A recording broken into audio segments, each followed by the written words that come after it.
नमस्कार दोस्तों, हमारी आज की कहानी है भगवान का उपहार। एक बुजुर्ग आदमी भूख से ठिठुरता और भूखा प्यासा मंदिर के बाहर बैठा था। तभी वहां पर नगर के सेठ अपनी सेठानी के साथ एक बहुत ही लंबी और महंगी कार से उतरे। उनके पीछे उनके नौकरों की कतार थी। उनके साथ 5 नौकर थे। सभी ने फल फूल, हीरे और जवाहरात और पंडित जी को दान देने के लिए कुर्ता और मिठाइयों के थाल पकड़े हुए थे। पंडित जी ने उन्हें आता देखा तो दौड़ के उनके स्वागत के लिए बाहर आ गए। बोले, आइए आइए सेठ जी, आपके यहाँ पधारने से तो हम धन्य हो गए। सेठ जी ने नौकरों से कहा, जाओ तुम सब अंदर जाके थाल रख दो। हम पूजा पाठ संपन्न करने के बाद भगवान को सारी भेंट समर्पित करेंगे। बाहर बैठा बुजुर्ग आदमी ये सब देख रहा था। उसने सेठ जी से कहा, मालिक 2 दिनों से भूखा हूँ, थोड़ी मिठाई और फल मुझे भी दे दो खाने को। सेठ जी ने उसकी बात को अनसुना कर दिया।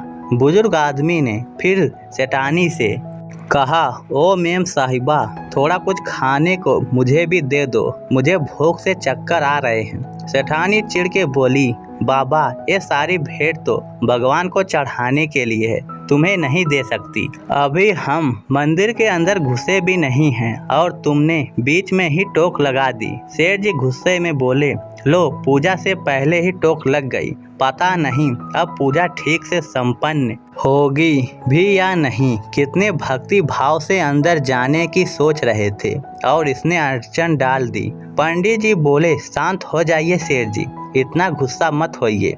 अरे क्या शांत हो जाइए पंडित जी, आपको पता नहीं, पूरे शहर के सबसे महंगे फल और मिठाइयाँ हमने खरीदे थे प्रभु को चढ़ाने के लिए, और अभी चढ़ाया भी नहीं कि सारा का सारा मूड ही खराब हो गया। अब बताओ, भगवान को चढ़ाने से पहले इसको दे दे क्या? पंडित जी बोले, अरे पागल है ये आदमी, आप इसके पीछे अपना मूड मत खराब करिए। सेठ जी चलिए, आप अंदर चलिए, मैं इसको समझा देता हूँ। आप सेठानी जी के साथ अंदर जाइए। सेठ और सेठानी बुजुर्ग आदमी को कोसते हुए अंदर चले गए। पंडित जी बुजुर्ग आदमी के पास गए और बोले, जाके कोने में बैठ जाओ, जब ये लोग चले जाएंगे तब मैं तुम्हें कुछ खाने को दे जाऊंगा। बुजुर्ग आदमी आंसू बहाता हुआ कोने में बैठ गया।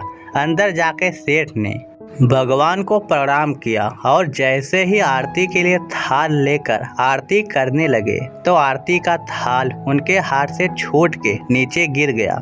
वह हैरान रह गए, पर तभी पंडित जी ने दूसरा आरती का थाल ले आए। जब पूजा संपन्न हुई तो सेठ जी ने थाल मंगवाई भगवान को भेंट चढ़ाने को, पर जैसे ही भेंट चढ़ाने लगे वैसे ही तेज भूकंप आना शुरू हो गया और सारे के सारे थाल जमीन पर गिर गए। ये देखते ही सेठानी बोली, पंडित जी देखा आपने, मुझे लगता है उस बाहर बैठे बूढ़े से नाराज होकर ही भगवान ने हमें दंड दिया है। उसी बूढ़े की अड़चन डालने की वजह से भगवान हमसे नाराज हो गए। सेठ जी बोले, हाँ, उसी की टोक लगाने की वजह से भगवान ने हमारी पूजा स्वीकार नहीं की।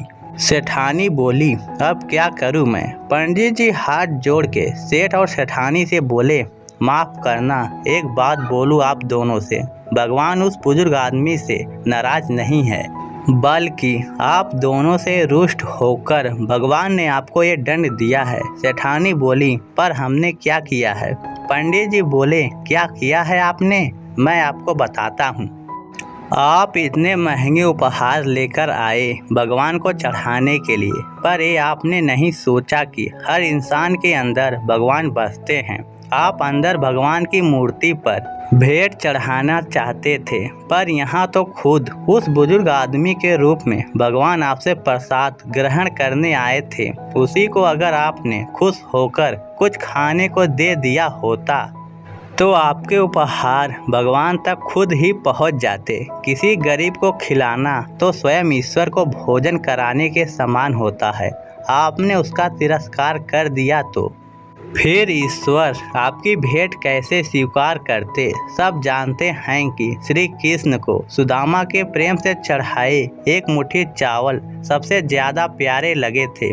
अरे भगवान, जो पूरी दुनिया के स्वामी हैं, जो सबको कुछ देने वाले हैं, उन्हें हमारे कीमती उपहार का क्या करना है। वह तो प्यार से चढ़ाए एक फूल, प्यार से चढ़ाए एक बेल पत्र से खुश हो जाते हैं।